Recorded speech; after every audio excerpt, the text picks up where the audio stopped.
Hi friends. Diabetes reverse అవుతుందా? అవ్వదా? మనం జీవితాంతం మాత్రలు వాడుకోవాల్సిందేనా? ఈ ప్రశ్నకి ఈరోజు మన వీడియో చూద్దాం. ఇప్పుడు డయాబెటిస్ అనేది 2 టైప్స్ ఉంటది ఫ్రెండ్స్. ఒకటి టైప్ 1 డయాబెటిస్, ఇంకోటి టైప్ 2 డయాబెటిస్. టైప్ 1 డయాబెటిస్ ఏందంటే ఆటో ఇమ్యూనిటీ అన్నమాట. ఆటో ఇమ్యూనిటీ వల్ల బీటా సెల్స్ అని ఉంటాయి ప్యాంక్రియాస్‌లో. అయి కంప్లీట్‌గా డ్యామేజ్ అయిపోవడం వల్ల మనకి టైప్ 1 డయాబెటిస్ అని ఉంటది ఫ్రెండ్స్. సో, అది కంప్లీట్ డ్యామేజ్ అయిపోతాయి కాబట్టి మనకి ఆహ్, రివర్స్ అవ్వదు ఫ్రెండ్స్.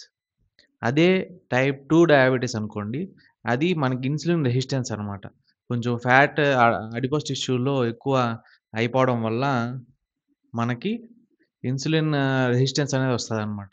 సో, మనం దీన్నైతే రివర్స్ చేసుకోవచ్చు ఫ్రెండ్స్. ఎట్లా అంటే లైఫ్ స్టైల్ మోడిఫికేషన్ చేసుకొని మనం టైప్ 2 డయాబెటిస్‌ని ఇనిషియల్ స్టేజ్‌లో మనం రివర్స్ చేసుకోవచ్చనమాట.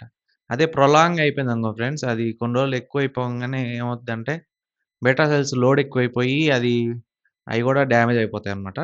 సో, అది ఇనిషియల్ స్టేజ్‌లో అయితే ఖచ్చితంగా మనం రివర్స్ చేసుకోవచ్చనమాట. సో, టైప్ 1 అనేది ఇర్రివర్సిబుల్ ఫ్రెండ్స్. టైప్ 2 గూడా ఇర్రివర్సిబులే. కానీ అది ఇనిషియల్ స్టేజ్‌లో రివర్సిబుల్ ఫ్రెండ్స్. సో, ఇది తెలుసుకొని ఎవరన్నా ఉంటే అది టైప్ 2లో డయాబెటిస్‌లో గాని ఉంటే ఖచ్చితంగా వాళ్ళు ముందర నుంచే గాని ప్రికాషన్స్ తీసుకుంటే అది రివర్సిబుల్ ఫ్రెండ్స్. Thank you.